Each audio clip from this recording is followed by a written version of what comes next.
Incognito, operated by Wood Silver Fleet.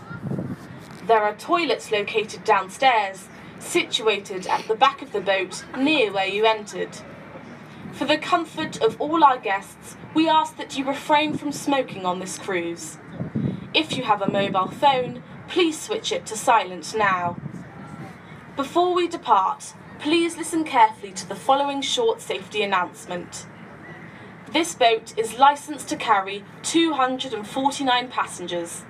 We maintain constant contact with Thames Navigation Service and the River Police at all times.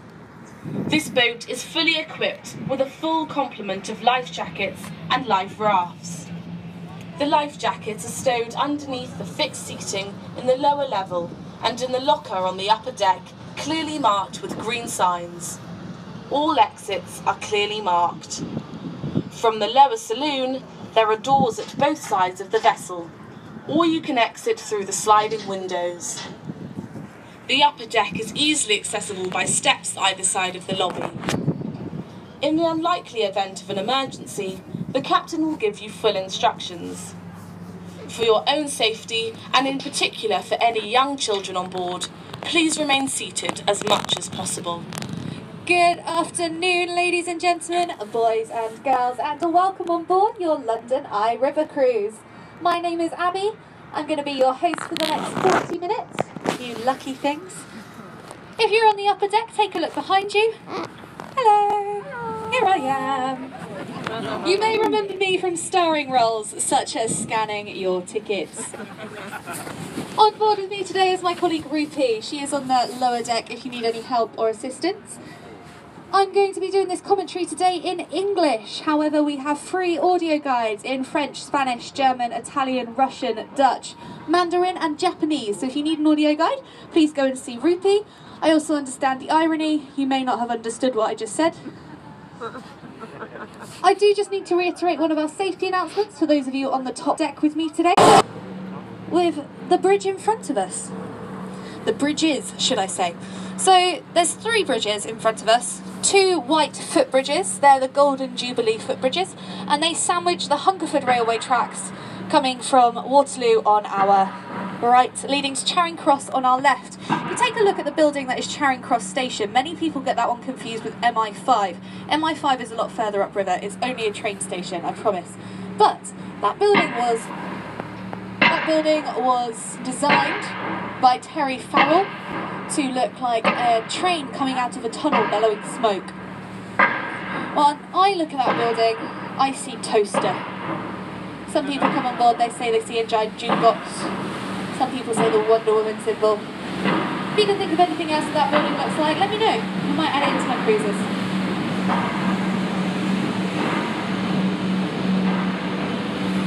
On the right hand side, these buildings collectively make up the South Bank Centre. It's the real hub for the arts.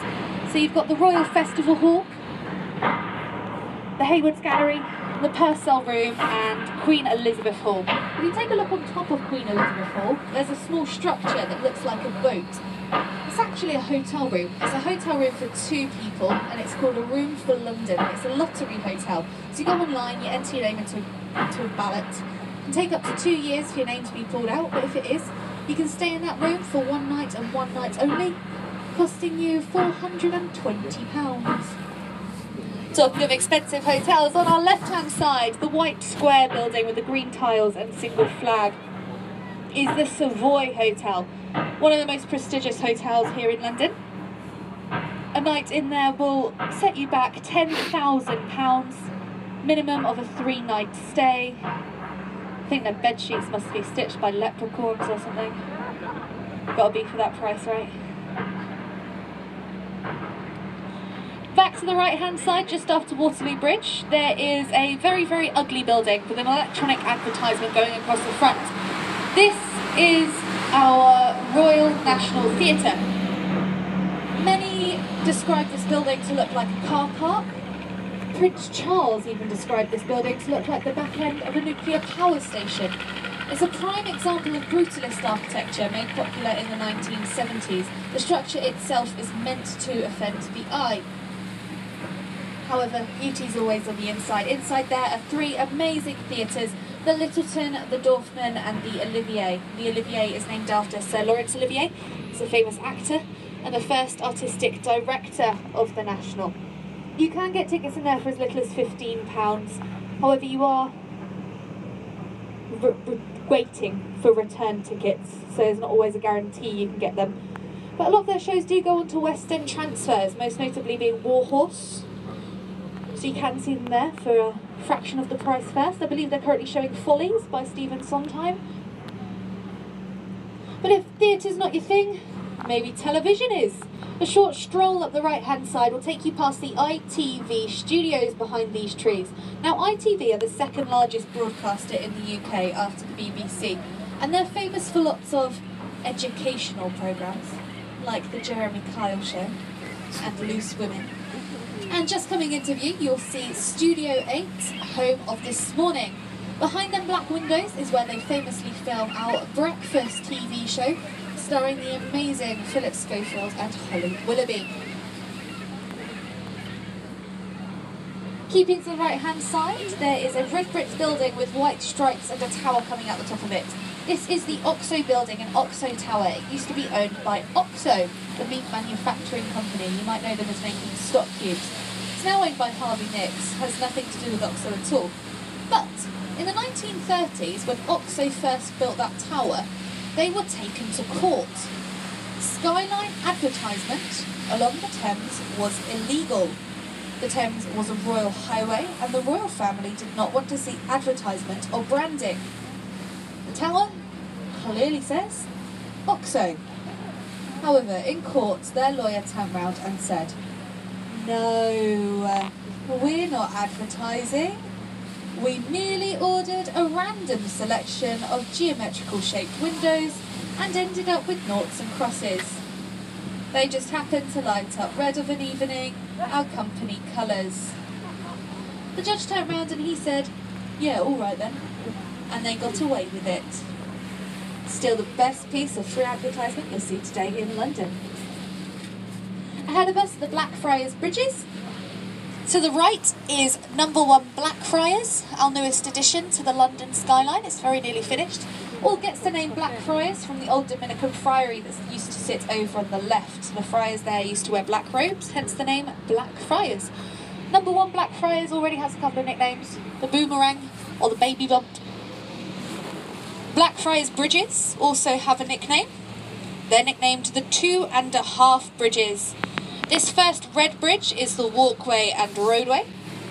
The second blue bridge is platforms 1 and 2, the Blackfriars Station. And then the half bridge is made up of the mysterious red columns in between. They look a bit like giant bird feeding tables. I'm going to give you a bit of suspense on your cruise today and tell you about them on the way back. Make sure you're still all awake when we return. On the left-hand side now you can see the top of St Paul's Cathedral. This is the second tallest domed cathedral in the whole world.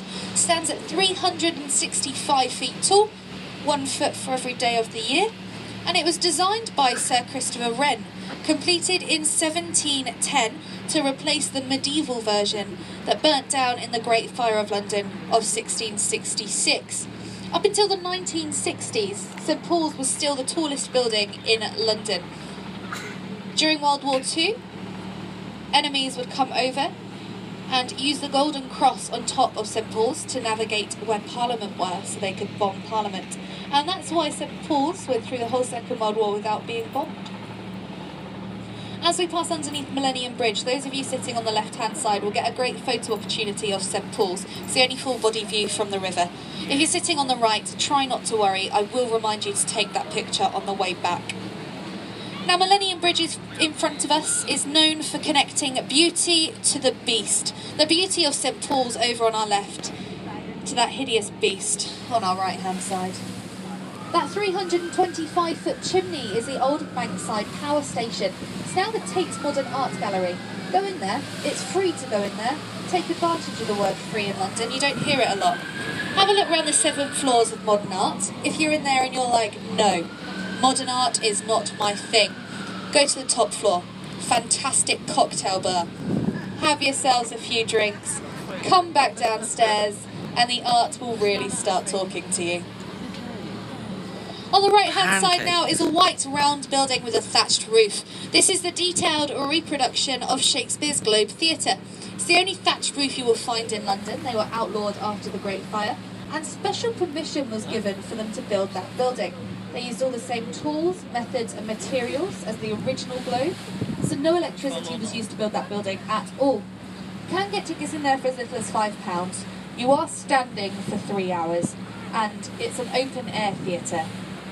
It rains in London a lot, so when it does rain, you're probably going to get wet. Umbrellas are banned. But it's not the original location of the Globe Theatre. Just after Southwark Bridge on the right, there's a black windowed building with the letters FT. That is the Financial Times headquarters, but more importantly, that's the original location of the Globe. The original Globe got destroyed. An actor decided it was going to be an absolutely fantastic